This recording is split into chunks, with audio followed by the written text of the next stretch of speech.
शाल न विसरी तूं लोक सभु हुई विसरे, शाल न विसरी तूं लोक सभु हुई विसरे, मतलब इहो मुंह जो पाणो परे न करी। अस्सलाम वालेकुम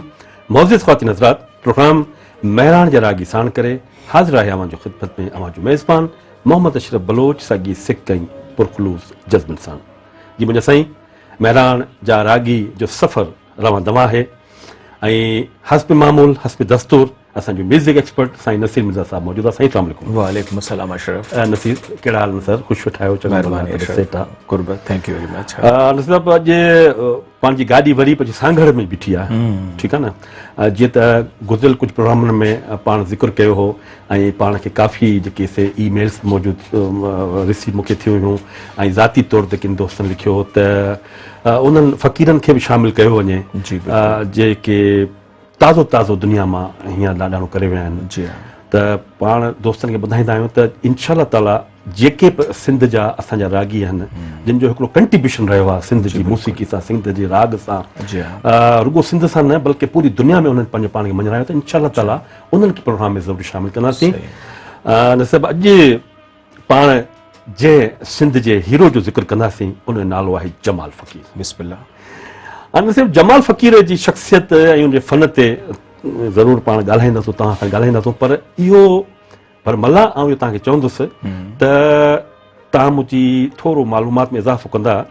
त हीउ फ़क़ीर साईं उन्हनि फ़क़ीरनि मां बि शुमार करे सघूं था जंहिंजो ख़ानदानी पस मंज़र जेको सो रागदानी घराणे सां एॾो कोन हो जीअं ॿिया हूंदा आहिनि,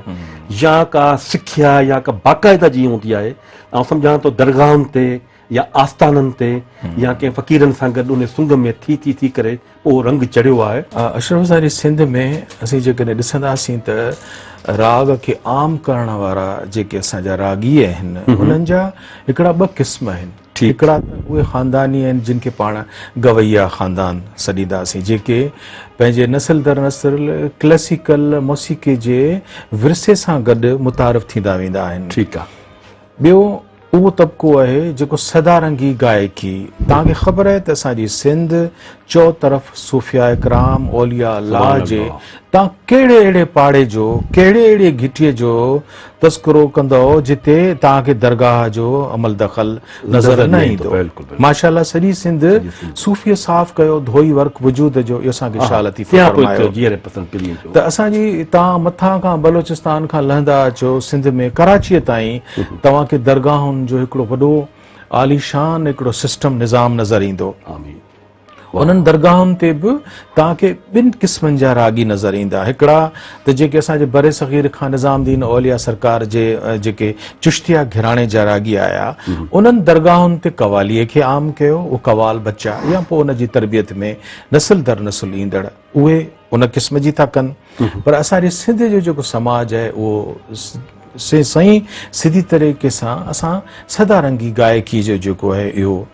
हाणे उहो बि हर ॾिसो मुंहिंजा बुज़ुर्ग शमसुलमा मिर्ज़ा कलीज बेग मिर्ज़ा खुसरो बेग असीं नस्ल दर नस्ल हिकिड़ो लिखण पढ़ण सां वाबस्ता आहियूं। ईअं तव्हां चई सघो था त असीं मिसाल ऐं जेकॾहिं इजाज़त ॾियो त ॿुधायां त सिंध में हूअं त दरगाहुनि में रागी ॻाइनि पिया जेके गुमनाम आहिनि जंहिंखे नाला कोन्हनि उहे नस्ल दर नस्ल ॻाइनि था। मिसाल रखियल शाह आहे, पोइ साईं बुडल शाह फ़क़ीर आहे, पोइ मंठार फ़क़ीर आहे, पोइ असां बेदिल साईं आहे रोहड़ीअ ते हलंदासीं। हैदराबाद में असीं छुटन शाह सरकार ताईं शाह मकीअ ताईं जॾहिं ईंदासीं त इहो वॾियूं आलीशान दरगाहूं आहिनि। हाणे उन्हनि में असांखे पहिरीं त सभ खां अवल जेको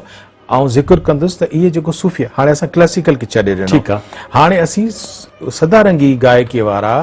जिन दरगाही राग खे आम कयो उन्हनि में सभ खां पहिरीं असांखे ईसा फ़क़ीर मिले थो जेको मखदूम नूर रहमतुल्लाह अलैह जिन जी दरगाह सां वाबस्ता आहे, जिन वटि समाउ बि आहे त सूफ़ियाणो राग बि आहे। ठीकु आहे। उन खां पोइ फ़क़ीर अब्दुल गफ़ूर आहे जेको मीडिया में मशहूरु थियो। हूअं त जमशेद फ़क़ीर फौलाद फ़क़ीर सचल साईं जे दरगाह सां जंहिंजा नाला मशहूरु थिया, न त त हू वॾा हलंदा रहनि था।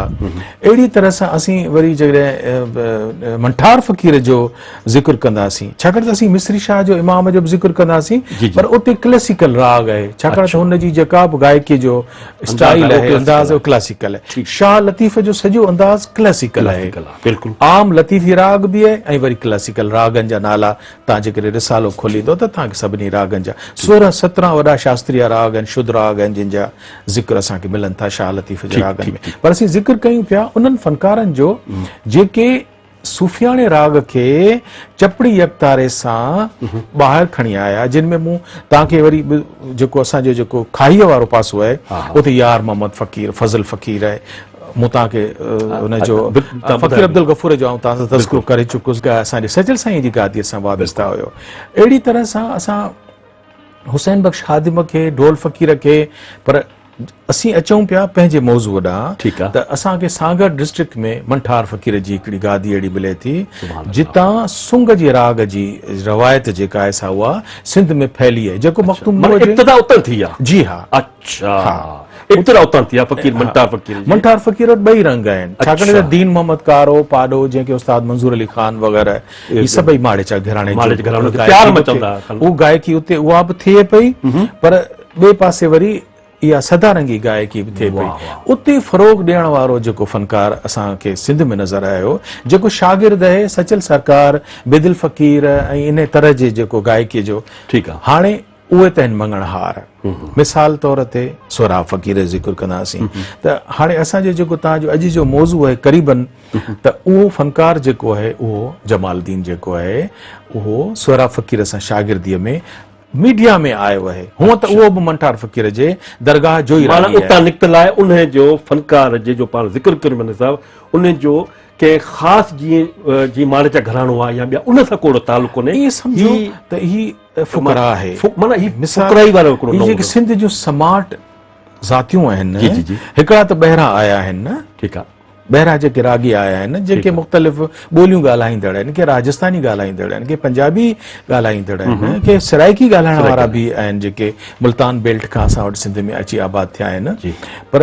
ही जेकॾहिं तव्हां जमालुद्दीन फ़क़ीर जो ज़िक्र कंदो, असांजे सोराब फ़क़ीर जो ज़िक्र कंदो, त ईअं सम्झो त ही पुश्त ब पुश्त ॻाइण वारा आहिनि, रागी घराणो आहे हिननि जो। ठीकु, ओके। या मूंखे पंहिंजो जेको सुवाल हो जा मिलियो त हाणे छो न जमाल फ़क़ीर जो ही कलाम पाण ॾिसूं ॿुधूं था, उन खां पोइ वरी गुफ़्तगू कंदासीं। त दोस्तो तव्हां असां गॾिजी ॾिसो ॿुधूं था जमाल फ़क़ीर जी आवाज़ में ही ख़ूबसूरत कलाम।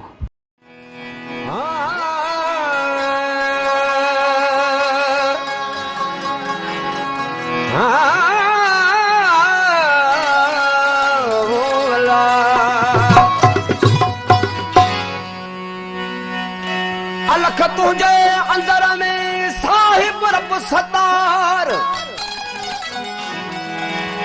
वनहल अक़रब इलैहि मिन हबलिल वरीद, कर आयत ते इतबार, मंठार मोगाई छॾे पंहिंजो होश कजा होशियार, तबाह दतो खावार परे परवर कीन की। हक अल्लाह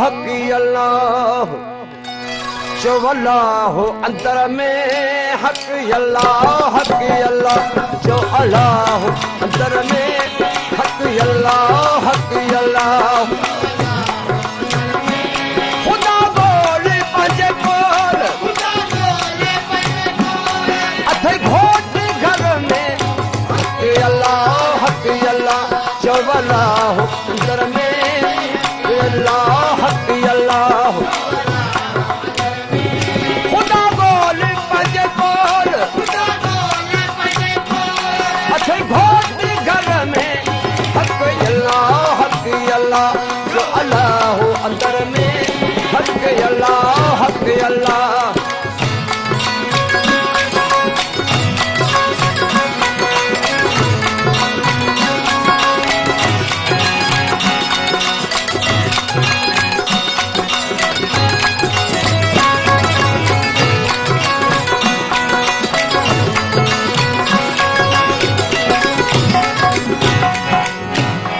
जलशान जो मकान दिल मन जे मंदर में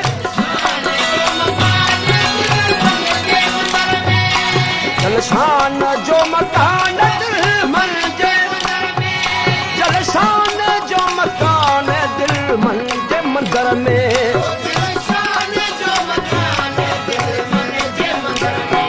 संदो जिक्र कजा फिक्र मिले फैज फिक्र में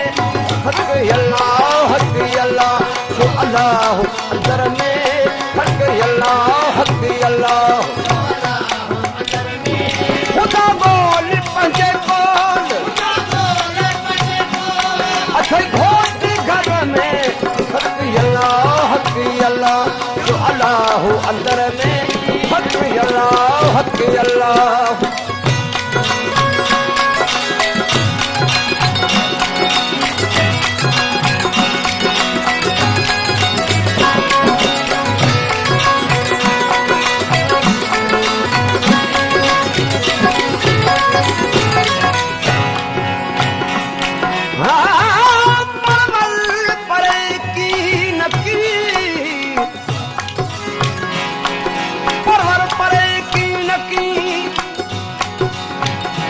तो सारा जिक्र इब्राहीम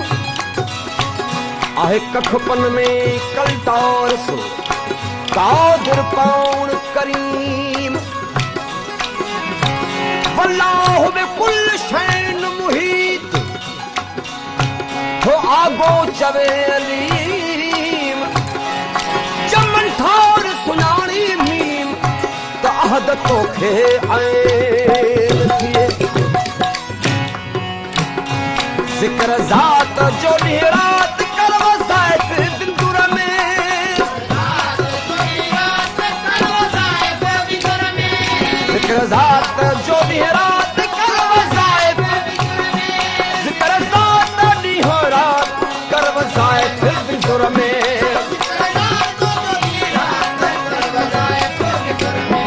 इहो बंधु वठी रंद वो उठी संज सफर में हक अल्लाह जो अल्लाह अंदर में हक अल्लाह वो खुदा बोल पंजे बोल अथे घोट घर में हक अल्लाह जो अल्लाह अंदर में हक अल्लाह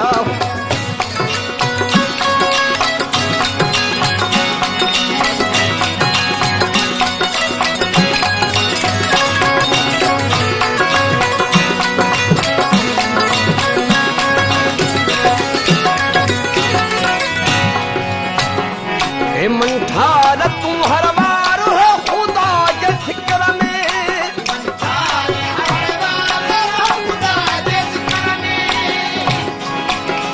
अहदतों के ऐन थिए हाँ चौक बिले चौधार थी मुतूक बिल अंत मुतू लहे मरण मयार अल इंसान सरी वनासर हो यो मानाड समन ठार तू जी तवार तही हुआ दी है करो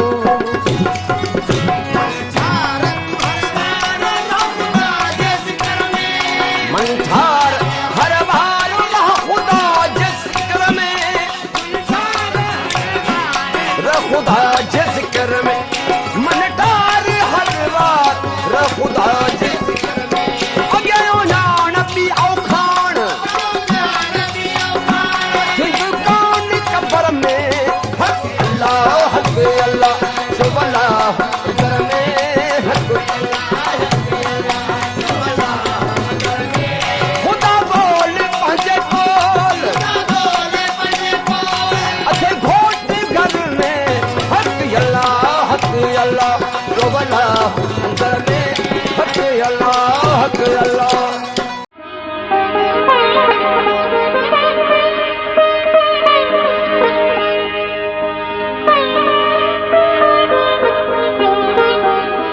वेलकम बैक। न त मूं वटि मुख़्तसिर तारुफ़ आहे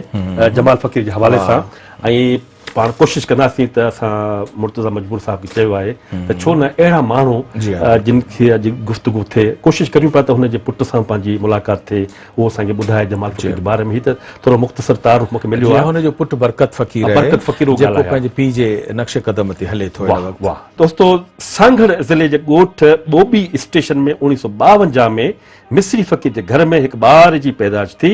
जंहिंजो नालो जमालुद्दीन रखियो वियो। दरगाह मंठार फ़कीर राजड़, जंहिंजो साईं ज़िक्र कयो, खिपरे जे मुरीद मिस्री फ़कीर जमालुद्दीन खे संदसि नंढपिण खां ई दरगाह ते वठी वेंदो हो, ऐं नंढे हूंदे खां ई दरगाह सां तालुक़ हुअण करे पाण सूफ़ी राग तौरु ही फ़कीर उभरियो। जमालुद्दीन फ़कीर सिर्फ़ प्राइमरी ताईं तालीम हासिल कई। जमालुद्दीन फ़कीर 25 सालनि जी ॼमार में शादी कई। खेसि 9 ॿार, 4 धीअरूं ऐं 5 पुटनि जी औलाद आहे। संदसि पहिरियों प्रोग्राम 1988 में PTV तां नशर थियो। उन बाद संदसि हिकु इंटरव्यू रेडियो पाकिस्तान हैदराबाद तां बि नशर थियो। उन बाद मुख़्तलिफ़ रेडियो स्टेशन तां प्रोग्राम हिन जा नशर थींदा रहिया। जमालुद्दीन फ़कीर सिंध जे मशहूरु सूफ़ी फ़नकार सोहरा फ़कीर जे आवाज़ में बुक कलाम पेश कंदो हो ऐं उन सां गॾु बि ॻाईंदो हो। हू पाकिस्तान खां ॿाहिरि गवर्नमेंट कल्चर डिपार्टमेंट तरफ़ां काफ़ी मुल्कनि में वियो, जंहिंमें इटली,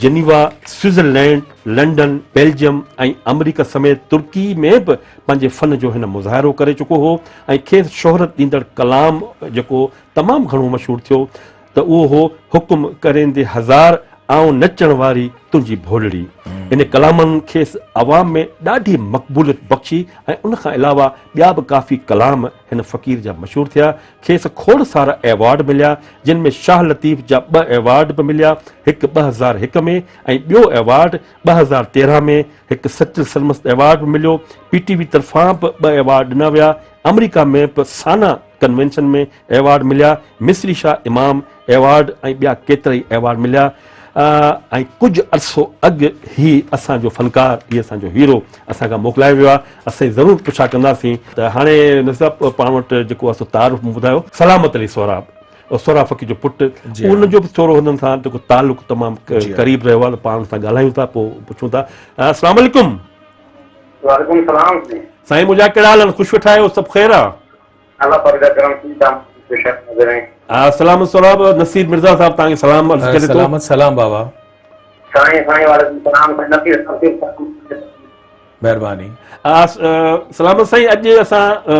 सिंध जे हिकिड़े वॾे जी तव्हांजो वालिद साहब पाए जो असांजो वॾो फ़नकार हो कि जमालुद्दीन फ़कीर बि जेको हो तमामु वॾो फ़नकार हो, ख़ासि तौर ते जेको यकतारे ते या जेके सूफ़ी सुंग में जेके ॻाइण वारा हुआ उन्हनि में हिन जो वॾो शुमारु थिए थो। त असांखे ख़बर आहे त तव्हांजे बाबा साईं सां गॾु बि ही ॻाईंदो हो फ़कीर, त इन जे बारे में तव्हांखे थोरी घणी मालूमात असांखे ॾियो। माना असांजी बिरादरी की साॻी है। जमालुद्दीन फ़कीर बाबा साईं जो शागिर्द हुयो, गाने बदो शागिर्द हुयो। इन में नसीर साहब वारा बि हुया, बिस्शा ते गानो कयो वियो। ऐं जमालुद्दीन फ़कीर जो जेको फन हुयो उहो बाबा साईं सां गॾु जो शुरू थियो, पर इन खां अॻु में बि जमालुद्दीन फ़कीर मुख़्तलिफ़ दरगाहुनि ते ऐं उन पुराणे ज़माने में जॾहिं टोलनि जो हिकिड़ो सिलसिलो शुरू थींदो हो, टोलनि जे हवाले सां उहो ॻाईंदो रहंदो हुयो। ऐं जमालुद्दीन फ़कीर जेको आहे बाबा साईं जी जेका ॿी शादी थी उतां सांगड़ ज़िले मां, उन खां बाद में जमालुद्दीन फ़कीर खे बाबा साईं पाण सां गॾु रखियो वियो इन पंहिंजे सुंग में। ऐं बाबा साईं जी पंहिंजी हुन ज़िंदगी में पंहिंजे पाण जॾहिं ॻाईंदा हुया तॾहिं जमालुद्दीन फ़कीर बाबा साईं सां गॾु परफॉर्म कंदा आहिनि। उन खां पोइ कुझु सालनि खां पोइ बाबा साईं जो आवाज़ु बंदि थी वियो फाले जे करे, त वरी उन साॻे सुंग जी सरवाणी जमालुद्दीन फ़कीर कंदा हुया। इन खां अॻु में जमालुद्दीन फ़कीर ऐं उन जमालुद्दीन फ़कीर जेको पहिरियों शागिर्द हुयो उहो हुयो मोला बख़्श फ़कीर, जेको हिकिड़ो पंहिंजी दौर जेको वॾो नालदारो गायक थी गुज़रियो आहे। ऐं संदसि जो वालिद मिस्री फ़कीर उहो बि तमामु बहितरीनु रागी हुयो। यानी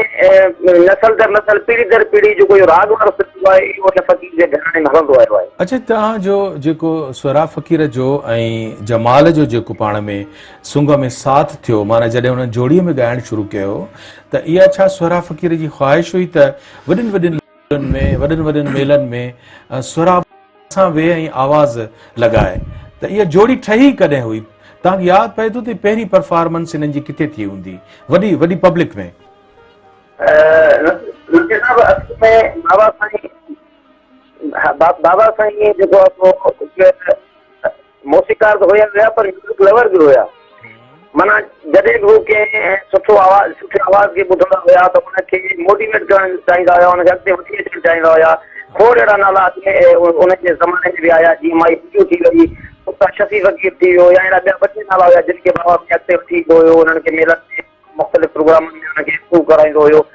इहो उन्हनि जो माना हिकिड़ो शौक़ु हो। जमालुद्दीन फ़क़ीर सां बाबा साईं जी मुलाक़ात या हुन सां जेको रिश्तो क़ाइमु थियो इहो त तमामु पुराणो असांजी मूं पहिरियों असांजो रिश्तेदारियूं बि आहिनि, उन्हनि सां मिटी माइटी बि आहे, अचण वञण बि आहे। इहो हिकिड़ो सिलसिलो पंहिंजी जॻह ते, पर जॾहिं बाबा साईं जी शादी थी उतां सांगड़ मां ऐं बाबा साईं जो घणो अचणु वञणु थियो हुते बाबा साईं जमालुद्दीन फ़क़ीर खे ॿुधंदो हुयो ऐं तमामु घणो मुतासिर थियो। ऐं पोइ बाबा साईं खे सलाह ॾिनी त यार जमाल मूंसां गॾु मूंखे सुंग में मूंसां बचाए। अच्छा। त उन ॻाल्हि ते जमालुद्दीन फ़क़ीर खे हली भरी ऐं हुन खां पोइ मूंखे यादि साल मुंहिंजे ख़्याल में 92 या 93 जो साल आहे जो हुनजी पहिरीं एंट्री जो पातो बाबा साईं मेले थी पाण सां गॾु। अच्छा, ऐं हिकिड़ो तव्हांखां दिलचस्प सवाल पुछण थो चाहियां सलामत,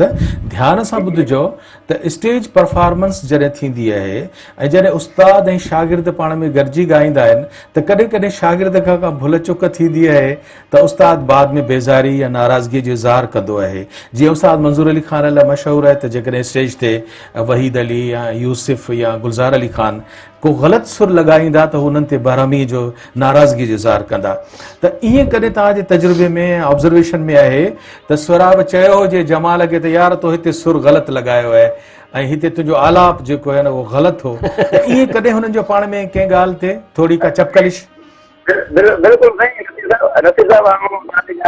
सम्झी विया। असल में फ़क़ीर जमालुद्दीन जॾहिं शुरूआत में बाबा साईं सां गॾु आया त हू तमामु माना हुज़ूर शर्म माण्हू हुया। फ़क़ीर जमालुद्दीन तमामु घणो हुज़ूर शर्म हुया, कमु माना तमामु घटि ॻाल्हाईंदड़ हुया ऐं ईअं सम्झो त माना हू पब्लिक में त ईअं सम्झो त पाण खे ज़ाहिर करणु न चाहींदो हुयो। पोइ थींदो ईअं थियो त जॾहिं बाबा साईं आलाप लॻाईंदा सुर लॻाईंदा त पोइ हू पंहिंजे साथियुनि खे बि चवंदो त मूंसां गॾु ई आलाप लॻायो, मूंसां गॾु सुर लॻायो। जमालुद्दीन फ़क़ीर माशाल्लाह आवाज़ जी त हुन वटि ॾात वधी हुई तमामु घणी। हुनखे हू पंहिंजे माउ पीउ जे दुआउनि सां ॾिनल मुंहिंजी नज़र या मूं जेके रिकॉर्ड हूंदा आहिनि त मूंखे अहिड़ो को न आयो जंहिं ते जमालुद्दीन फ़क़ीर खां ग़लति लॻो हुजे या बाबा साईं ते का इंतज़ार थिए। अलबत्ता थी सघे थो किथे महफ़िल में इहो थियो बि हुजे।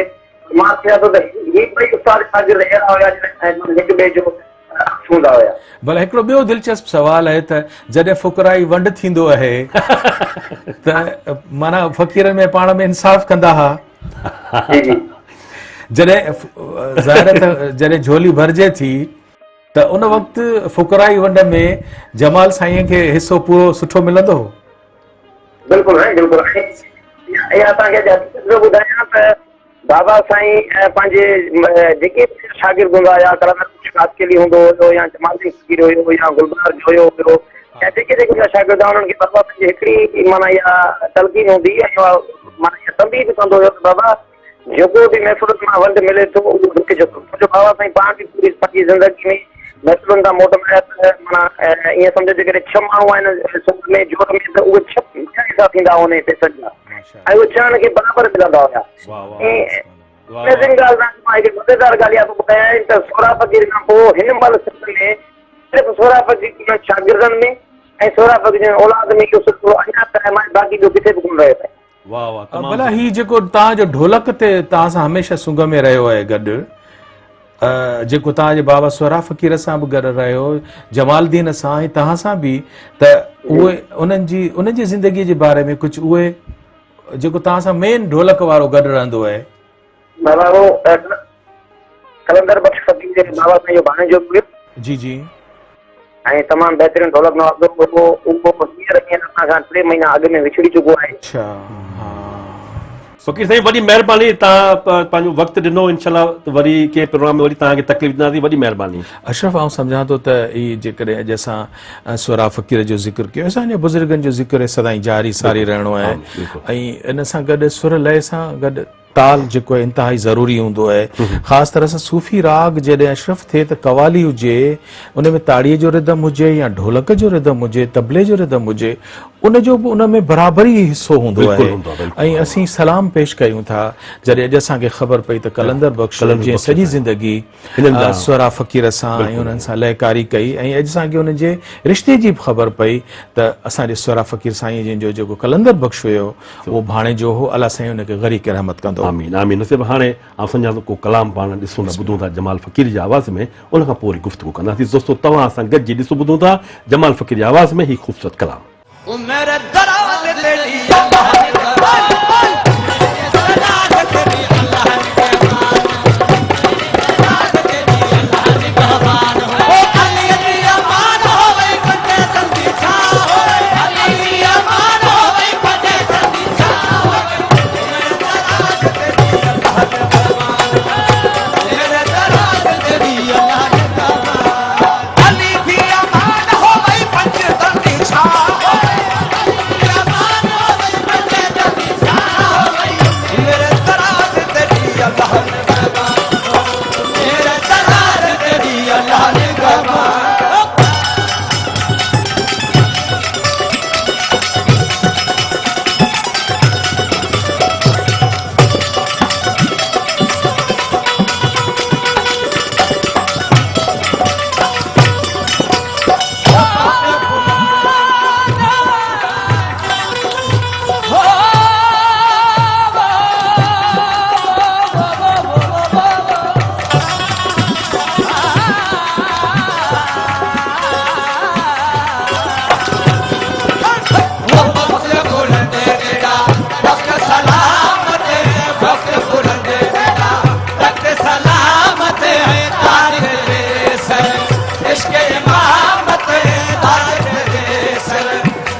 वो दिल पर तेरी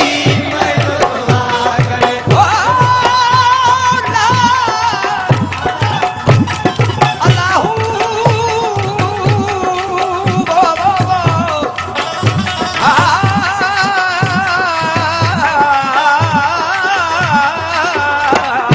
मैं जो दुआ करे दिल पर तेरी, मैं जो दुआ करे दिल पर तेरी भाल करो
वेलकम बैक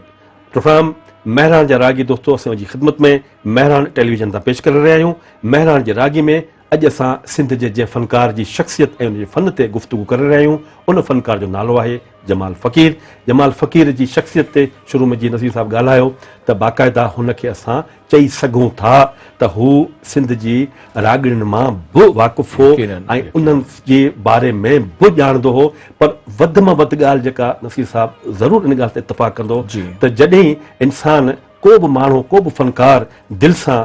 चाह सां ॻाईंदो आहे कंहिं कलाम खे उहे कलाम सभु रिंदी रम्ज़ जा आहिनि उहे सभु पंहिंजे महबूब खे राज़ी करण जे हिसाब सां आहिनि त छो न उन्हनि जो कलाम छो न पसंदि कयो वेंदो। हिकिड़ो वॾो अंग रहियो आहे सिंध जे पंहिंजे हिन इलाइक़े में त जेको ही मथियो जेको इलाइक़ो आहे माना ठठो कराची उते ख़ासि करे जमाल फ़क़ीर खे तमामु घणो ॿुधो वेंदो हो ऐं सांगड़ त हुनजो ख़ैर ख़ासि इलाइक़ो हो। वरी हेॾां मथे सखर जे पासे में वञो या जैकबाबाद जे पासे में वञो त उते बि हिन जो हूंदो पर रंग साॻियो हूंदो। हाणे पाण ॻाल्हि कंदा आहियूं केॾी केॾी महिल त जीअं हाणे रेडियो सां पंहिंजो तालुक़ु रहियो आहे त रिकॉर्डिंग जेका हूंदी आहे नसीर साहब कराची PTV जी हूंदी आहे त ख़बर पइजी वेंदी हीअ की ॼाणो माण्हू ख़बर पइजी वेंदी हीअ PTV जो फ़नकार आहे हिन जो लहजो कराची वारो आहे हिन जो लाड़ी लहजो आहे हिन जो उत्तर वारो लहजो आहे पोइ हिन जो जेको लहजो त विचोले सिंध वारो रहियो आहे न पोइ इन पासे हर जाइ ते हिन जे पसंदगी जो कहिड़ो सवाल हो अशरफ छाकाणि त तव्हां स्वरा फ़क़ीर जो ज़िक्र कयो अलन फ़क़ीर जो ज़िक्र कयो जमाल दीन फ़क़ीर जो ज़िक्र कयो हुसैन बख्श ख़ादिम जो ज़िक्र कयो ऐं फ़क़ीर अब्दुल गफ़ूर जो ज़िक्र कयो यार मोहम्मद जो ज़िक्र कयो फज़ल फ़क़ीर जो ज़िक्र कयो या इन्हनि सभिनी फ़ुक़रा जो जेको तालुक़ु आहे उहो दरगाहुनि सां आहे। असांजी दरगाहुनि इंस्टीट्यूशन्स आहिनि जिते उन जी तरबियत गादी नशीननि जे ज़ेर निगरानी थिए थी ऐं कलाम जी सही तलफ़ुज़ जो जेको आहे उहो तमामु ख़्यालु रखियो वञे थो। ॿियो छाकाणि त हिननि खे शोहरत नसीब हुई इन करे हू बहितरीन इदारनि पाकिस्तान टेलीविजन जिते मुमताज़ मिर्ज़ा वेठो आहे अब्दुल करीम बलोच जहिड़ा माण्हू वेठा आहिनि बेदिल मसरूर जहिड़ा माण्हू वेठा आहिनि रेडियो पाकिस्तान अनवर बलोच वेठो आहे ग़ुलाम हुसैन शेख वेठो आहे असांजो साईं बुखारी अला बख्शा बुखारी साहिब जहिड़ा माण्हू ख़्वाजा इमदाद अली त ही अनवर बलोच जो जीअं नालो वरितमि त ही जॾहिं इन्हनि फ़नकारनि जी ॾिसो माण्हू सोबत मां पिराए थो हुते दरगाह मां पिराइनि पिया तलफ़ुज़ जी जेका ॻाल्हि आहे दुरुस्त तलफ़ुज़ सही मानवियत सां ॻाइण जो जेको ॿियो अशरफ जेको असांजे हिननि जे शोहरत जो जेको सबबु आहे असीं सिंधी माण्हू आहियूं असीं निज निबार सिंध जा माण्हू आहियूं ऐं डॉक्टर बलोच असांखे साफ़ तरीक़े सां ॿुधायो आहे सिंधी मौसीक़ी तारीख़ में त असीं पंहिंजे राग रागड़ियुनि वारा आहियूं असांखे शास्त्रीय राग जी का ज़रूरत कान्हे पर उहे अची विया आहिनि त या बिस्मिल्ला पर असीं ख़ुदि मांझ आहे लोड़ाऊ आहे प्रभाती आहे पहाड़ी आहे ही सभु असांजा पंहिंजा ओरिजिनल राग आहिनि ऐं हिननि फ़ुक़रान इन्हनि रागनि खे फैलायो आहे ऐं इन्हनि रागनि जी मदद छाकाणि त असांजो सिंध जो मिज़ाज असीं सिंधी माण्हू आहियूं असांखे सिंधी राग वणंदो क्लासिकल ताननि पलटुनि जे मुक़ाबले में असांखे पंहिंजो राग जेको सिधो सादो सूफ़ियाणो आहे असीं उन ॾांहुं जल्दी छिकिजी वेंदासीं या असीं पंहिंजे लोक मौसीक़ी ॾांहुं छिकिजी वेंदासीं त हिननि माण्हुनि जी चकमक हा हिन जो आवाज़ उन्हनि में अट्रैक्शन हुयो उहो सिंधी रंग निकिरंदो हो सिंधी रागणी जो रंग निकिरंदो इन करे सिंध जो माण्हू हिननि ते उथली पियो ऐं हिननि खे बेपनाह दाद मिलियो। उन जा मर्कज़ आउं तव्हांखे ॿ ॿुधायां थो ॿ मर्कज़ आहिनि जिन तां असांजे हिननि जमालदीन फ़क़ीर खे ऐं स्वरा फ़क़ीर खे पहिरियों हुननि खे सचल सरमस्त जी ज़बरदस्त गादी मिली आहे गुंड खोल दीदार विखाओ मैं आया मुख वेखण एॾो हसीन तलफ़ुज़ आहे हुननि जो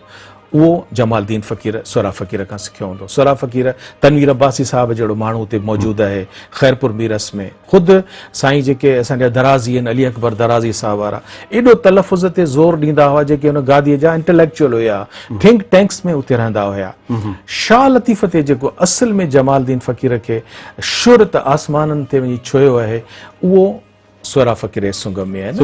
हुन जो आवाज़ सॾ त हुन जो आवाज़ पढ़ाॾो आहे। इहो तव्हांखे जवाबु थोरी देरि मटो हिकिड़ो कलाम ॿुधूं था हुन खां पोइ लाइन ते वरी अली अकबर हिंगोर जो साहिब पंहिंजा जेके प्रोग्राम मैनेजर रेडियो पासे लाइन ते आहिनि पर छो न हिकिड़ो कलाम ॾिसूं ॿुधूं था हुन खां पोइ वरी अली अकबर साहिब सां पाण गुफ़्तगू कंदासीं। दोस्तो तव्हां सां गॾिजी ॾिसूं ॿुधूं था जमाल फ़क़ीर जी आवाज़ में ही ख़ूबसूरत कलाम। तूं हबीब तूं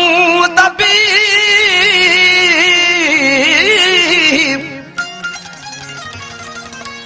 तूं हबीब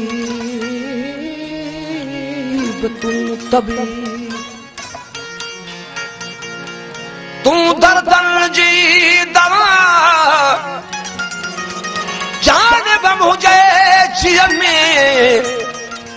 आज़ार जाओ अनवा साहिब दी शिफा मियां मरीजन कढ़े तवक्कल त करे ॾिस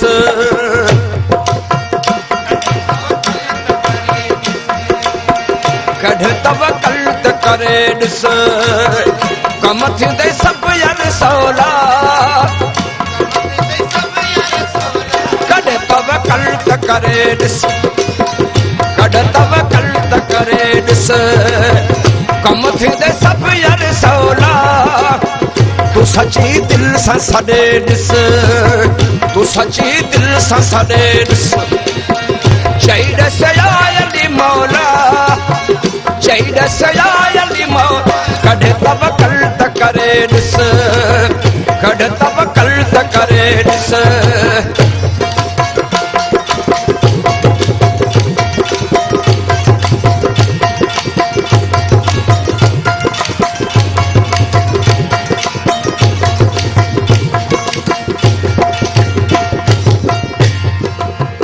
सजो ॾींहुं कूड़ ॻाल्हाई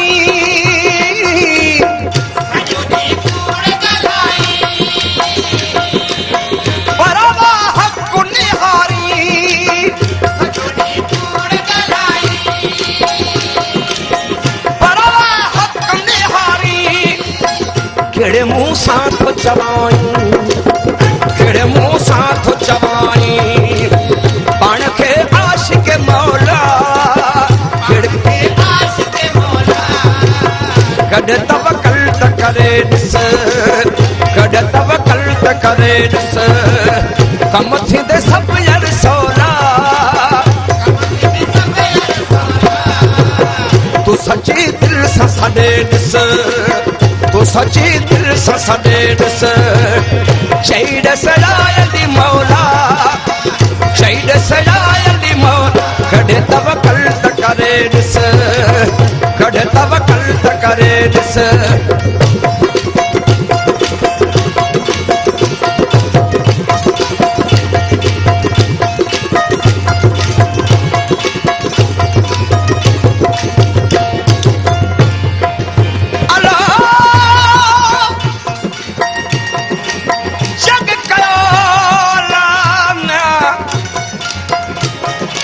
जग कयो ऐं जग ॿुधो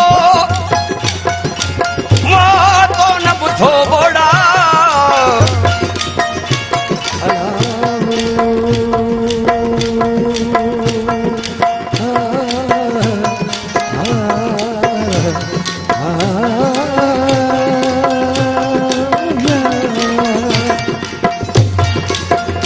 जग कयो ऐं जग ॿुधो तो न ॿुधो बोड़ा सफा कौले मोहम्मद मुस्तफा अगर मौला जो सदाही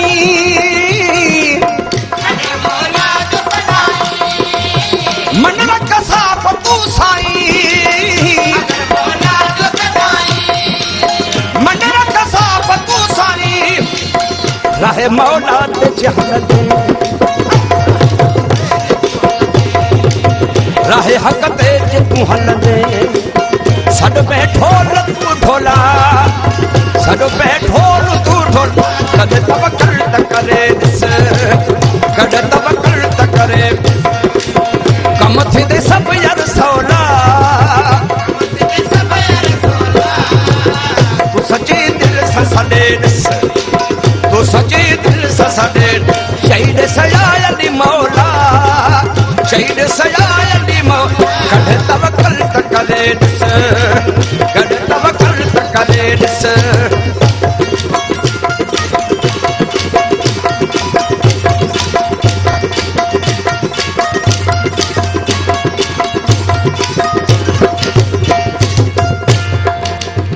मका कहिड़ो तूं चङो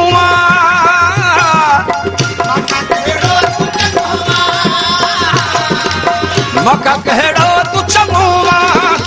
तूं पुरल खां बि पुरो मका कहिड़ो तूं घोड़ो पंज तन जो थे आही घोड़ो पंज तन जो थे आही पेरी तू सुंदर सतोरा पेरी तू सुंदर सतो कद तब कल्ट करे दिस कद तब कल्ट करे दिस कम थिंदे सब यार सौला तू सच्ची दिल सां सदे दिस तू सच्ची दिल सां सदे शहीद से अली मौला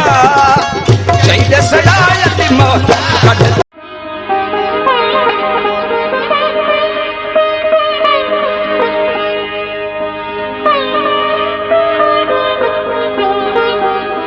वेलकम बैक नसब हाणे जीअं त पंहिंजो साईं आहे साथी आहे अली अकबर हिंगोर जो साहिबु उन जो बि मंठार फ़क़ीर राजड़ जी दरगाह सां हिकिड़ो तालुक़ु आहे ऐं पाण तमामु घणो वेझो रहिया आहिनि जमाल फ़क़ीर सां गॾु त छो न हुन सां ॻाल्हि ॿोल करियूं अली अकबर हिंगोर जो तारुफ़ ज़रूरी आहे त पाण असांजे रेडियो पाकिस्तान हैदराबाद जे प्रोग्राम मैनेजर आहिनि ऐं इंतिहाई ज़हीन इंटेलिजेंट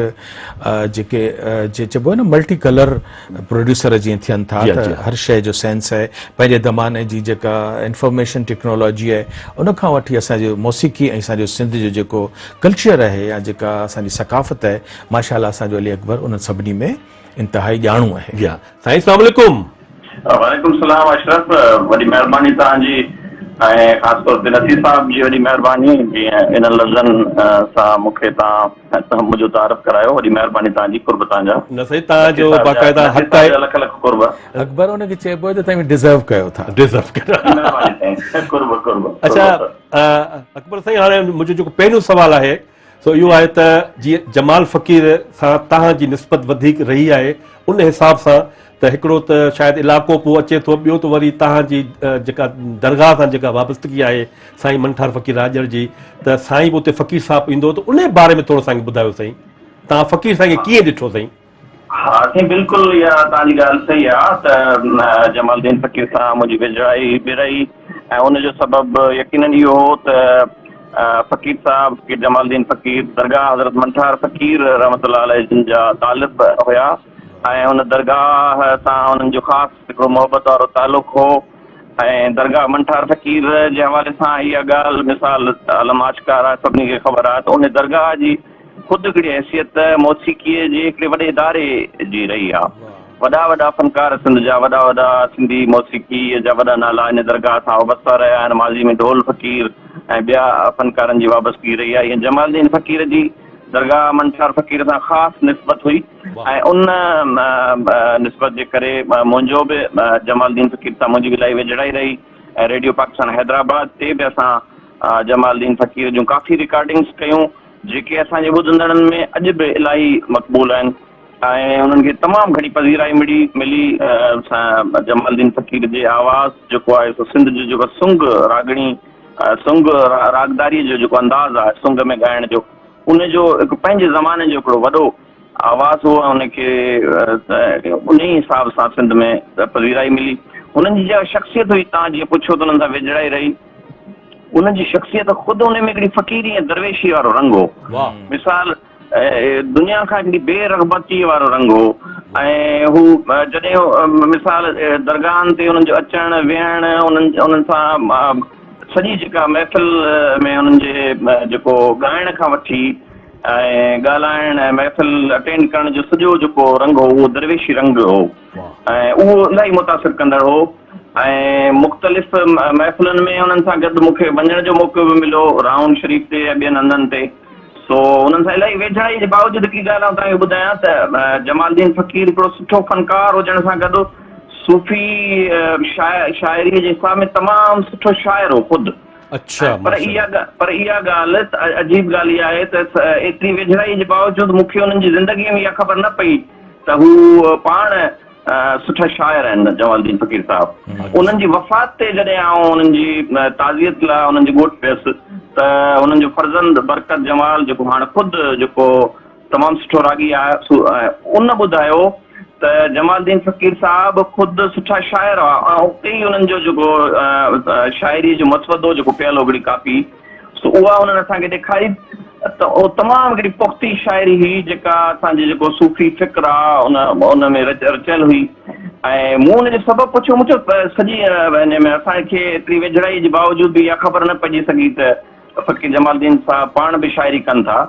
त बरकत हुनजो ॾाढो हिकिड़ो ज़बरदस्त जवाबु ॾिनो त फ़कीर साहब चवंदो हो त आउं पंहिंजे जहिड़े जेको पंहिंजो ॿोल कोन ॻाईंदुसि, आउं दरवेशनि ॿियनि सूफ़ी फ़कीरनि या बुज़ुर्गनि जिन सां मुंहिंजी निस्बत आहे या जिन जो तालिब आहियां उन्हनि जो ई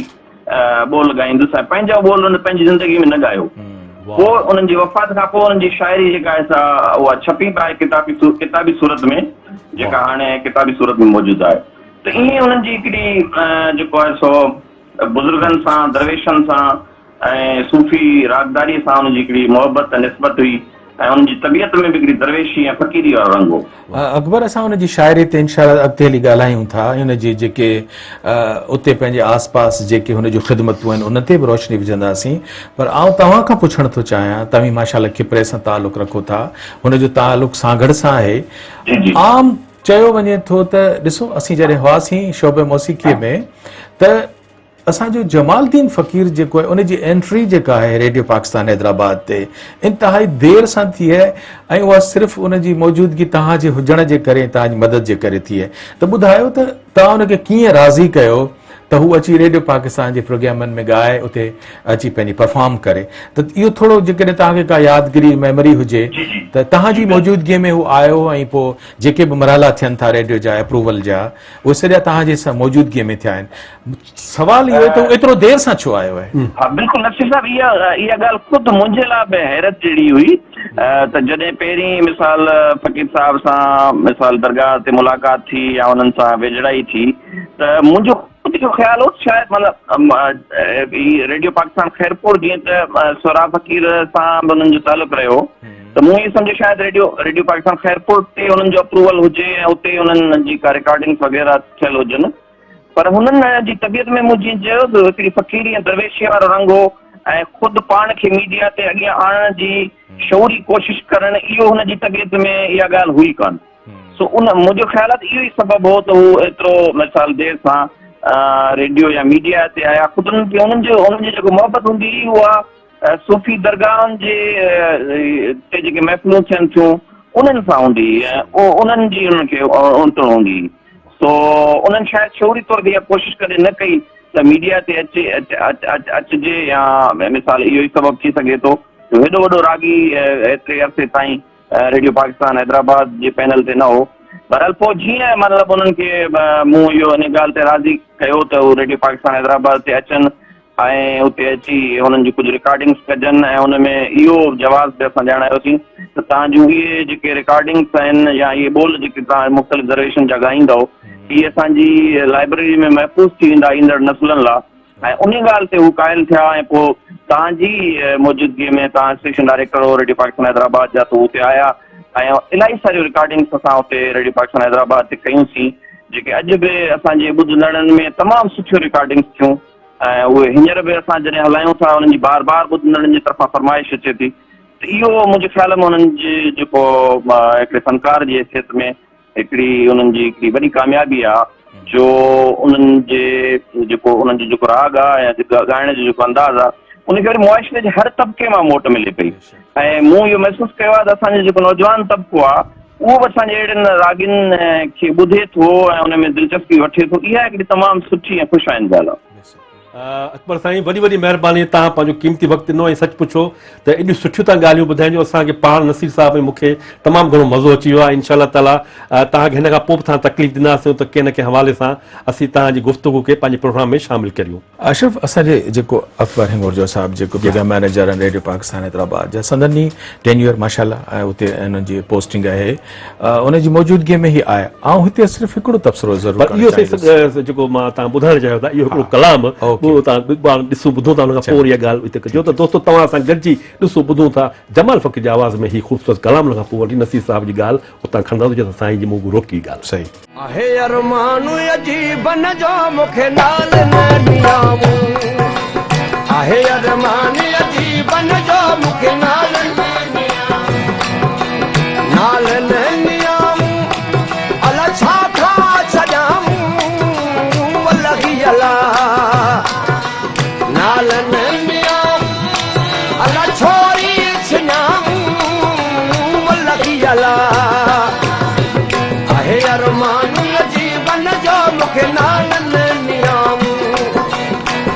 अरमान जीवन जो मूंखे नालन नियाऊं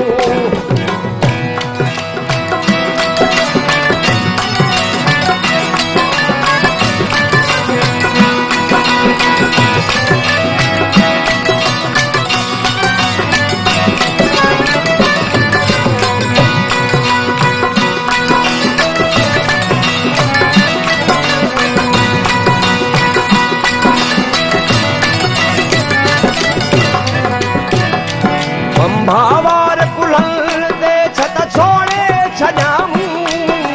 वलगी अला भावार कुलल दे छत छोड़े छजाऊं वलगी अला हम भावार कुलल दे छत छोड़े छजाऊं वलगी अला आहे अरमान जीवन जो मूंखे नालन नियाऊं आहे अरमान जीवन जो मूंखे नालन नियाऊं नालन नियाऊं अला छा खां छॾाऊं वलगी अला नालन नियाऊं अला छा खां छॾाऊं वलगी अला आहे अरमान जीवन जो मूंखे नालन नियाऊं आहे अरमान जीवन जो मूंखे नालन नियाऊं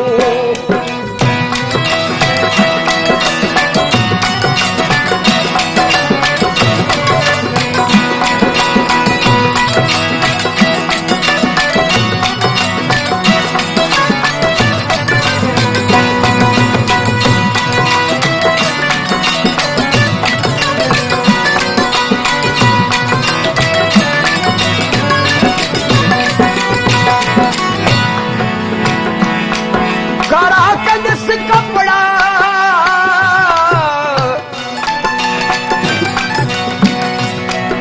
काला कंदस कपड़ा अलो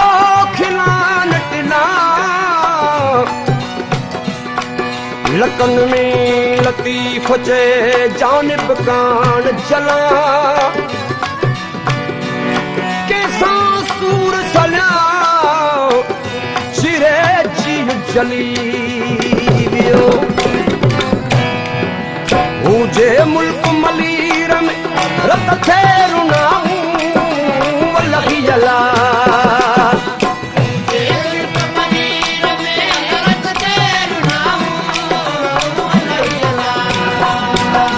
मुझे मुल्क मलीर में रत थे रुनाऊं वलगी अला आहे अरमान जीवन जो मूंखे नालन नियाऊं आहे अरमान जीवन जो मूंखे नालन नियाऊं नालन नियाऊं अला छा खां छॾाऊं वलगी अला नालन नियाऊं छोरी छियाऊं वलगी अला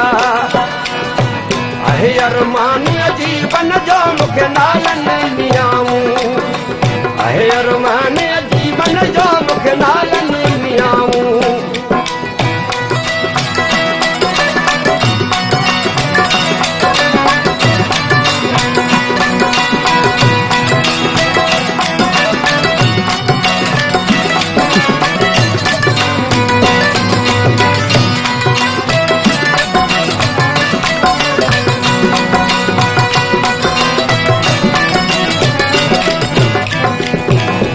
नाज़ुक धागा नी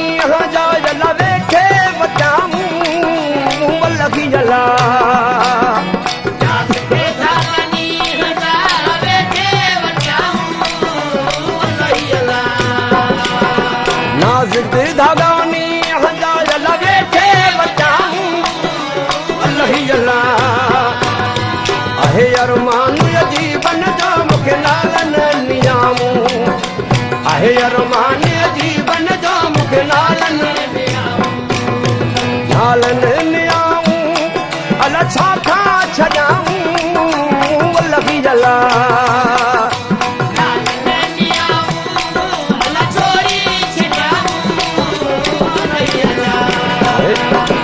आहे अरमान जीवन जो मूंखे नालनि नियामूं आहे अरमान जीवन जो मूंखे नालनि नियामूं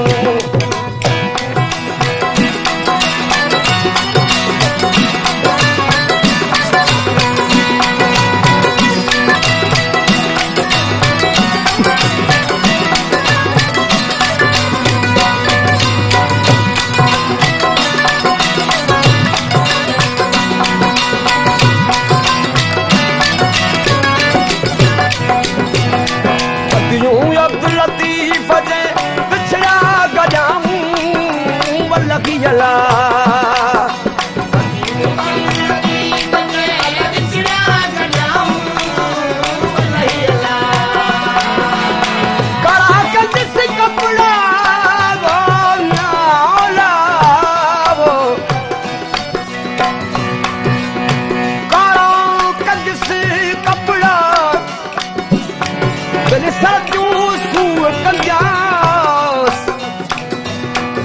भनण करे भॼ बाही होत बरोच लय पिछड़ा गजाऊं वल्लकी जला अदियूं साहु लतीफ जे वल्लकी जला आहे अरमान जीवन जो मूंखे नालनि नियामूं आहे अरमान जीवन जो मूंखे नालनि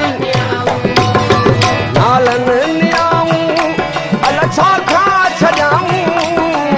लॻी जला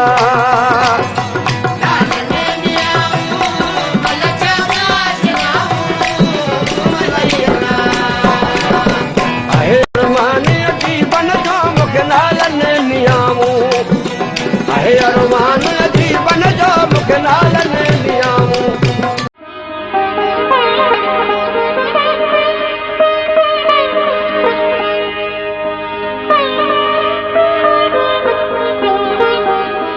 वेलकम बैक प्रोग्राम महरान जा रागी असीं उनजी ख़िदमत में दोस्तों महरान टेलीविजन तां पेश करे रहिया आहियूं। महरान जे रागी में अॼु असां सिंध जे फनकार जी शख़्सियत ऐं उनजे फ़न ते गुफ़्तगू करे रहिया आहियूं। उनजो नालो आहे जमाल फ़कीर। नसीर साहब अॻु में हिकिड़ी ॻाल्हि कई पिया साहब हले पोइ मूं तव्हांखे रोकियो हो पोइ चयो हाणे हिकिड़ो कलाम ॿुधो उहा ॻाल्हि जेका हाणे उहा कंटिन्यू करियो तव्हां। उहा तमामु अहम ॻाल्हि इन हवाले सां आहे त छाकाणि त हुनजो जेको रहबर रहनुमा स्टेज ते ॻाइण में हो उहो सोरा फ़कीर हूंदो हो ऐं हुनजी सादत हुई त हू जेकॾहिं ॾिसो सिज ॿरे पियो त पोइ चंड हुन खां हेठि नज़र ईंदो न उहो हुनजी रोशनी पियो हासिल कंदो। त सोरा फ़कीर में हिकिड़ी एॾी हुज़ूर असांजे जमाल में एॾी हुज़ूर शर्मी हुई जीअं हुनजे पुट बि असांखे सोराब जे ॿुधायो त हू अॻियां वधणु कोन चाहींदो हो। इन करे हू ॾिसो हू सुंग में ॻाईंदो हो त हू हिकिड़े वॾे बड़ जी छांव में आहे ऐं उनजी छांव में हू हलणु चाहींदो। इहा हुनजी फ़क़ीरी तबियत जी डिमांड हुई। हर माण्हू में कान्हे नज़र साहब। इन करे हू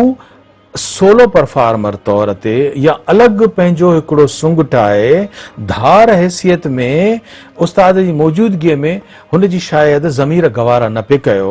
इन करे हू पंहिंजो धार सुंग ठाहे अलॻि सां अची न पंहिंजे इदारनि में हुन एंट्री ॾिनी। जेसि ताईं उस्ताद ज़िंदा हुयो एसि ताईं हू उन जे ई छांव में ॻाईंदो रहियो उन जे ई सॾ खे पढ़ाॾो कंदो रहियो। छाकाणि त आलाप हमेशह तव्हां चवंदो त सुराब खे असीं चवंदा हुआसीं त हिन जो जेको सुरयो आसमान जा सितारा थो जटे ऐं ही ओतिरे ई पूरे आलाप खे एॾी ताक़त सां इस्तेमालु कंदो। आलाप जेको सॼे 15,000 जे मजमूए ते जेकॾहिं सोरा फ़कीर जो आलाप छांइजी वेंदो त पुठियां वरी हिन जो आलाप ईंदो हो। त हिन मुनासिब ईअं ई सम्झो त आऊं अलॻि न ठाहियां ऐं पंहिंजे उस्ताद सां गॾु हिकिड़े सुंग में रहां। वाह वाह सभु हाणे टेलीफोन ते जमाल फ़कीर जो पुटु आशिक जमाल असां सां गॾु आहे जेको पाण वकील आहे ऐं उन सां पाण ॻाल्हि ॿोल कंदासीं त फ़कीर साईं जे बारे में पुछंदासीं। साईं अस्सलाम वालेकुम। आशिक साईं ख़ुशि आहियो चङा भला सभु ख़ैर आहे?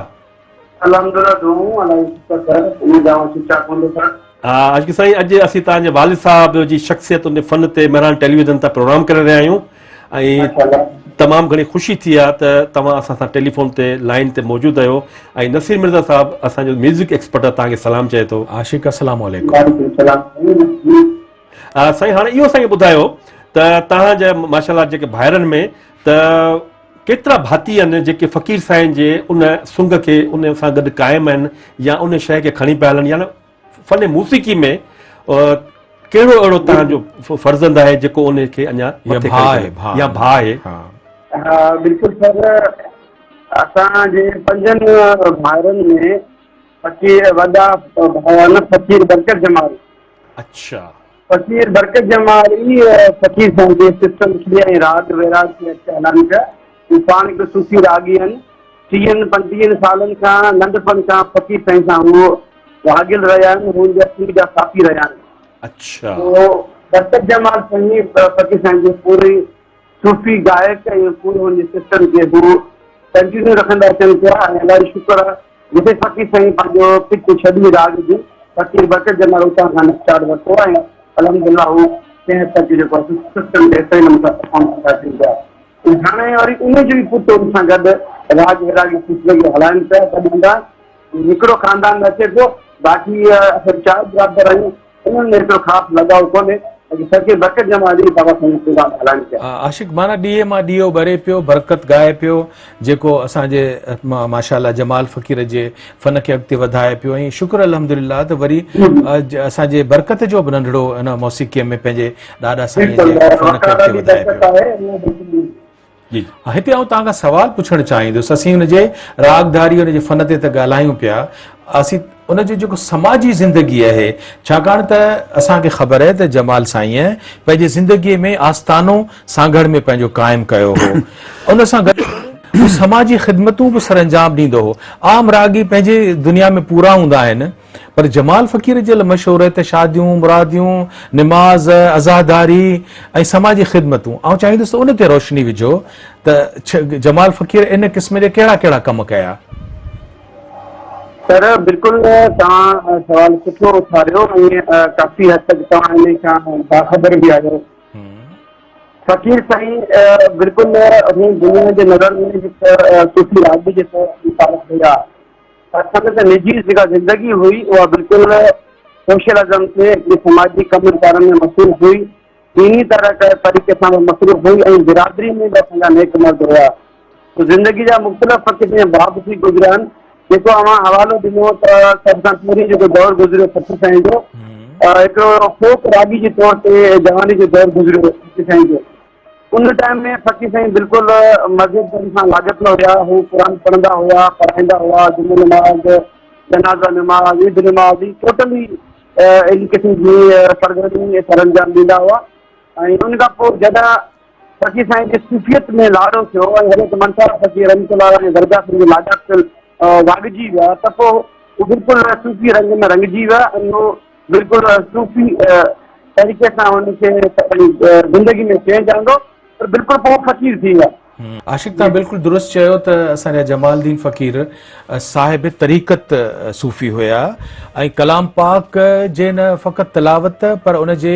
तहरीर सां बि उन्हनि खे दिलचस्पी हुई, उन जो नुस्ख़ा बि तयारु कंदा हुआ। ऐं हिकिड़ी ॿी आम ॻाल्हि उते सागड़ में मशहूरु आहे त हू पंहिंजे आस पास में शादियुनि में निकाह बि पढ़ाईंदा हुआ। त इन ते थोरो रोशनी विझो। सर फ़क़ीर साईं जो किताब आयो आहे रुगो वेल वजूद सां, उन में हिकिड़ो फोटू मौजूदु आहे त असां बि ॻाल्हियूं ॿुधियूंसीं त भई फ़क़ीर साईं जवानी में निकाह पढ़ाईंदा, छो त हुनखे मुला बि चयो वेंदो, फ़क़ीर साईं खे मौलवी तौर बि चयो वेंदो इम्तिहान में। त जिते बि राति जो जेकॾहिं उहो राति ॻाईंदा उन जी शादी में सुबुह जो उन घोट जो वरी निकाह पढ़ाईंदा हुआ। त उन हवाले सां असांजे आस पास इलाइक़े में हिकु अहिड़ो माण्हू असांखे बिल्कुलु फोटेज ॾिनो त तव्हां ॻाल्हि था कयो, मूं वटि प्रूफ आहे। 50-60 साल जे वरे जेको माण्हू हुयो त मूं जो फोटू मौजूदु आहे। फ़क़ीर साईं मुंहिंजी शादी ॻाई ऐं ॿिए ॾींहुं मुंहिंजो निकाह पढ़ियो, जवानी जी तस्वीर मौजूदु आहे जेको किताब में पिणु हू कोट कयल आहे। त अहिड़ा कई वाक़िया, बिल्कुलु इहा सही ॻाल्हि आहे। ऐं तव्हां खां हिकिड़ो आख़िरी सवाल थो कयां, जेके नंढड़ा 2 सवाल आहिनि। हिकिड़ो त तव्हां उन्हनि जे विसाल जी जेका तारीख़ ऐं साल असांखे ॿुधाईंदा। ॿियो ऐं तव्हांखे ॿियो जेको सवाल आहे उहो इहो आहे त संदन विसाल खां कोई 15-20 मिंट पहिरीं पाण जंहिं ख़ानगी अस्पताल में हिते एडमिट हुया हैदराबाद में, त नाज़ सहते ऐं मुंहिंजी हुननि सां 15-20 मिंट अॻु में जेका टेलीफोन ते मुलाक़ात थी आहे, उन में पाण मोकिलाइनि पिया, चवनि पिया त हाणे बाबा मुंहिंजी मोकिलाणी आहे ऐं दुनिया मां वञा पियो। ही सिर्फ़ 15-20 मिंट अॻु में जी ॻाल्हि आहे ऐं थोरी देरि खां पोइ उहो वरी पटिशन हलणु शुरू थी त जमालदीन असांखे जुदा थी विया आहिनि। त थोरो इहो मुआज़ाती नमूनो ॿुधायो, ॾिसो हुननि ते हुनखे ख़बर ई त हू दुनिया मां वञनि पिया, त अहिड़ो तव्हां ज़रूरु उन्हनि वटि साम्हूं मौजूदु हूंदो अस्पताल में। अॼु खां फ़क़ीर साईं बिल्कुलु 2-3 साल हयात हुआ, तबियत बिल्कुलु ठीकु ठाक हुई। त अदा बरकत फ़क़ीर साईं हिकिड़ो मंठार फ़क़ीर जो कलाम झुंगारियो ऐं किताबु पढ़ियो। त मंठार फ़क़ीर साईं चयो त मूंखे 10 मुहर्रम शल मूंखे विसाल मिली ऐं उनखे 10 शवाल मिलियो। ठीकु आहे साईं। त मंठार फ़क़ीर चवनि था त हिते खिलनि पाण खिलनि था त अलाह खां मूं 10 मुहर्रम घुरी आई ऐं मूंखे 10 शवाल मिली वई। अदा बरकत फ़क़ीर साईं किताब पढ़ी बाबा सां मुखातिब थिया त तव्हां फ़क़ीर साईं मंज़िल ॾिजो, त उनखे ज़िंदगी में ख़बर पइजी वई त मूंखे 10 शवाल मिली वई। त हिते बरकत बाबा फ़क़ीर जमालदीन साईं हिते हिकिड़ा मुस्कुराए जुमा कया त बाबो तव्हांखे जेकर ईअं पंहिंजो विशाल ॿुधाए त ऐं इहो वक़्तु गुज़री वियो। इहा ॻाल्हि करे छॾी, माना हिकिड़ो अनसिधी तरह ॻाल्हि करे छॾी आहे। वक़्तु गुज़री वियो, वक़्तु ॻाल्हि कंदा हुआ तव्हां विशाल जी तारीख़ तव्हांखे ॿुधाईंदा। 20 रमज़ान लॻी वियो त अचानक शाम सुबुह जो 20 रमज़ान थी। अधु मुंहिंजो आहे डॉक्टर आहे, चेकअप कंदो, हुनखे चयो भई BP तव्हां चेक कयो, मुंहिंजी तबियत में लर्ज़िश आहे ऐं उहो त ब्लड प्रेशर चवनि था त ब्लड प्रेशर 0 थी वञनि था ऐं बिल्कुलु तबियत में लर्ज़िश हुई ऐं ओॾी महिल चवनि था त ॻोठ वारनि खे ॿुधायो घुरायो त पंहिंजो हाणे आख़िरी टाइम आहे। ऐं मां उन्हनि सां कुझु ॻाल्हाईंदुसि। पूरे ॻोठ वारनि खे घुरायो आहे, उनमें मुख़्तलिफ़ कम्यूनिटी जा मेंबर आहिनि, माण्हू आहिनि, नाला वठी घुरायो आहे ऐं इन दौरान जेके जेके मसइला मसाइल बिरादर में का फ़ैसिलो का ॻाल्हि का जेका बि का शइ रहिजी वई जेके फ़क़ीर खे मुकमल करणी हुई उन्हनि खे फ़क़ीर हिदायत कई आहे तव्हांखे हीअं करिणो आहे, तव्हांखे हीअं करिणो आहे, तव्हांखे हीअं करिणो आहे, उनखे डायरेक्शन ॾिनी त ऐं मां तव्हांजे विच में 21 रमज़ान ऐं ख़्वाहिश बि करंदा त मुंहिंजी 21 रमज़ान ताईं जेका त मुंहिंजी आख़िरी तारीख़ हूंदी आहे अलाह जे दर इहे गुज़ारे त मूंखे 21 रमज़ान मूंसां न गुज़रे। बहरहाल सर असां उनखे फ़क़ीर साईं खणाए वियासीं हैदराबाद जी जेका निजी हॉस्पिटल तव्हां चयो 26 जून 2016 ऐं महीनो जेको आहे 21 रमज़ान आहे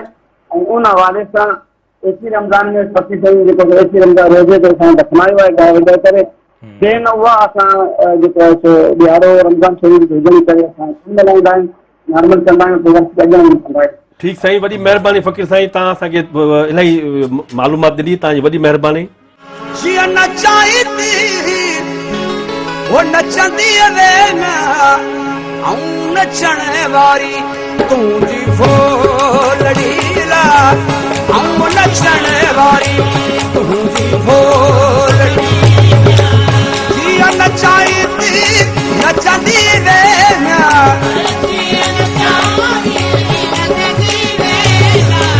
ऐं नचण वारी तुंहिंजी भोलड़ी ला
ऐं नचण वारी तुंहिंजी भोलड़ी। Oh,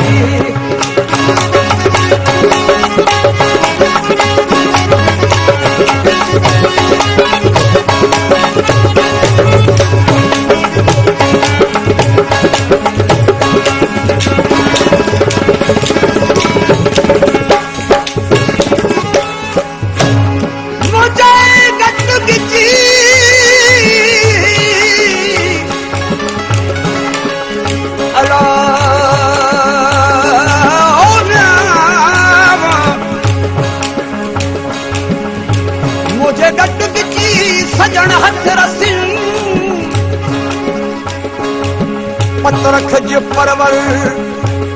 कज जी काम कजी मतलती मच्छी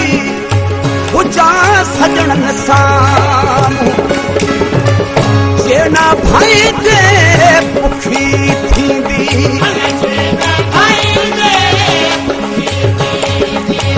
जेना भाई दे पुखी ॾाढी गुबरी दुखी थींदी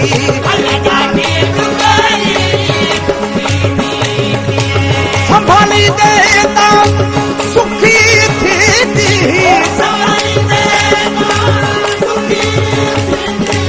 मान ॾींदे त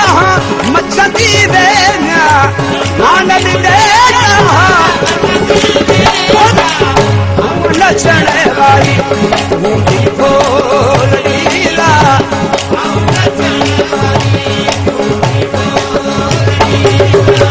जिया नचाईंदी नचंदी वेंदा हो जिया नचण वारी मुंहिंजी ढोल लीला नचण वारी मुंहिंजी ढोल लीला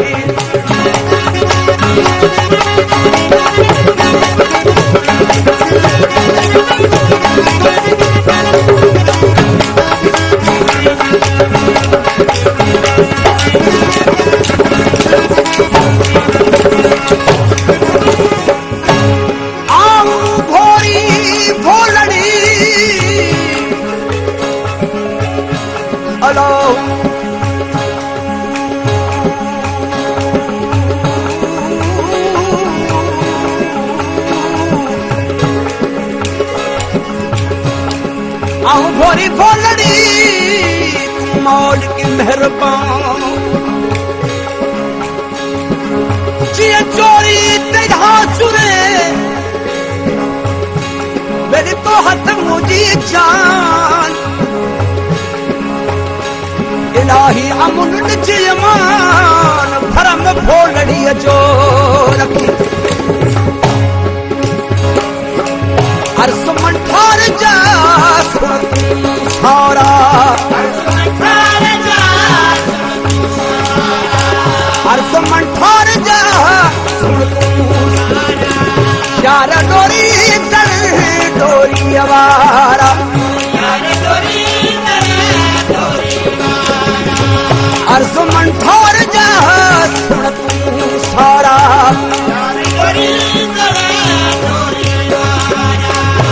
जब बाजार में कुतिया काला उनखा बचाई तहा बचंदी वेना उनखा बचाई ता नचण वारी ढोल लीला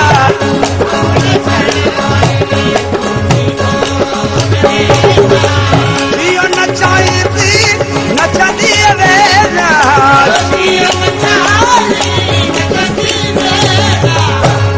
नचण वारी मुंहिंजी ढोल लीला नचण वारी मुंहिंजी ढोल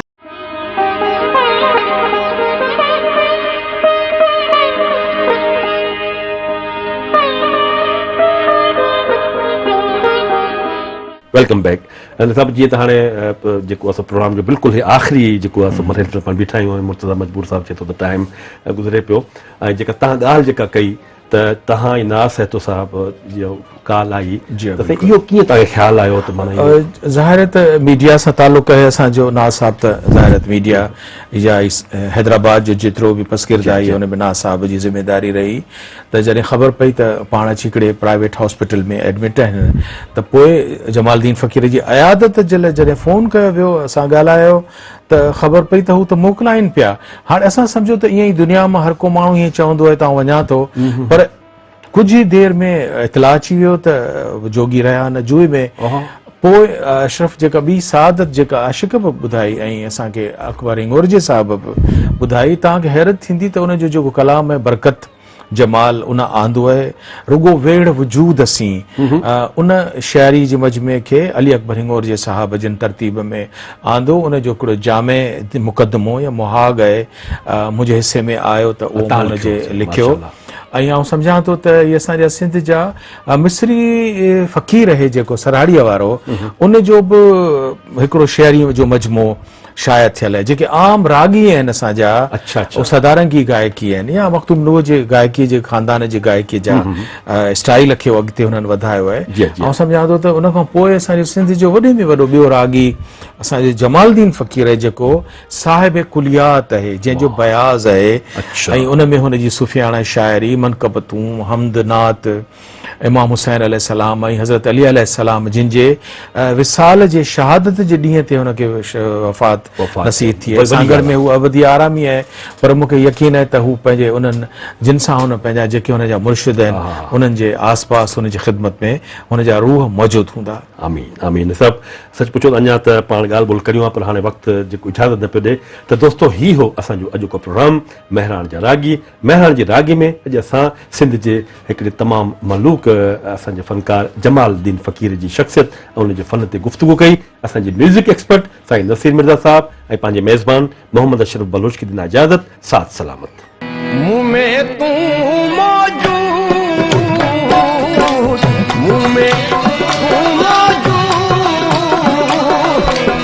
आमू वगाहिया अल्लाह आमू आसूहिया या मिया मुँह में तू मौजूद मुँह में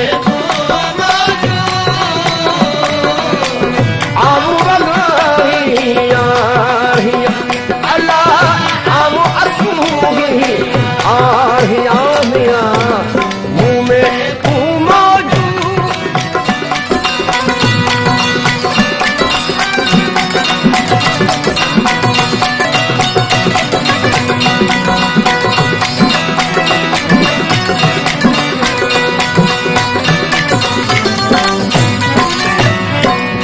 अखियूं अखिड़ियुनि खे भलाया अखियूं अखिड़ियुनि खे भलाया अखियूं अखिड़ियुनि खे भलाया वो लाया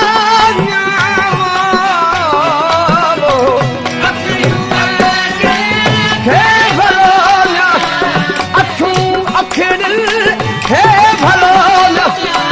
हे भलो सिकियो कर्ण सजू सिकियो कर्ण सजू आमू वगाहिया अल्लाह आमू आसूहिया या मिया मुँह में तू मौजूद मुँह में तू मौजूद आमू वगाहिया अल्लाह आमू आसूहिया या मिया मुँह में तू मौजूद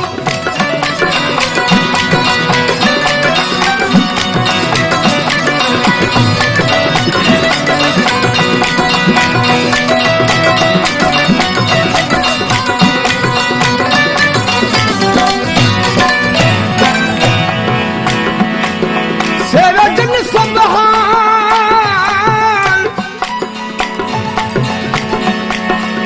सेवजन सुबहान अल्लाहू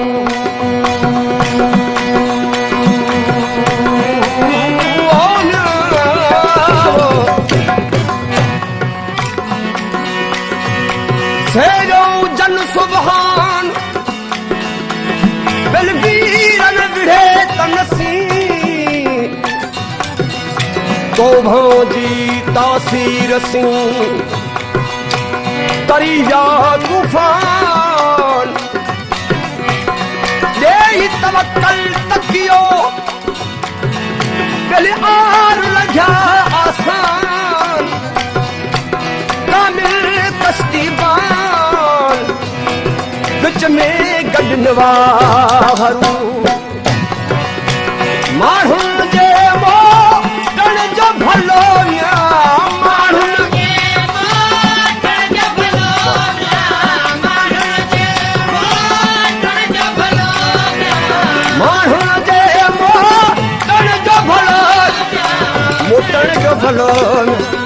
साहिब हथ सजू साहिब हथ सजू आम वगाहिया अल्लाह आम असूहिया जामिया मुमें तू मौजूद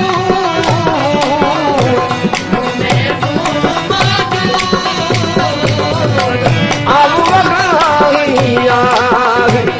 अल्लाह आम असूहिया जामिया मुमें तू मौजूद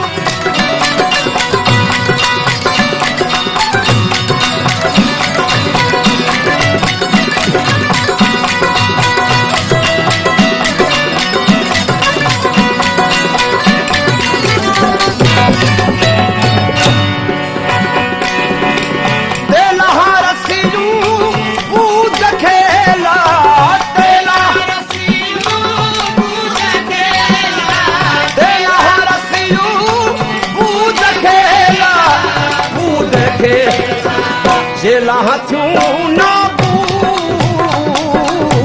जेला हथूं ना आम वगाहिया अल्लाह आम आसूही आही आलिया मुमें तू मौजूद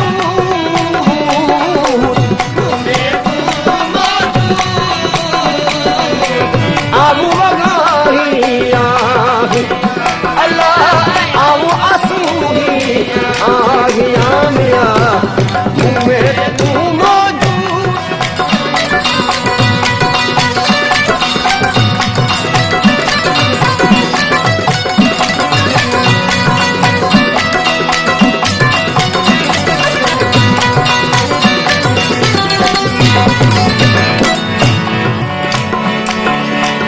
इन दर से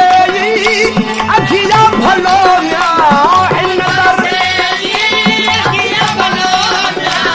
इन दर से अखिया भलो जिन विञायो वजूद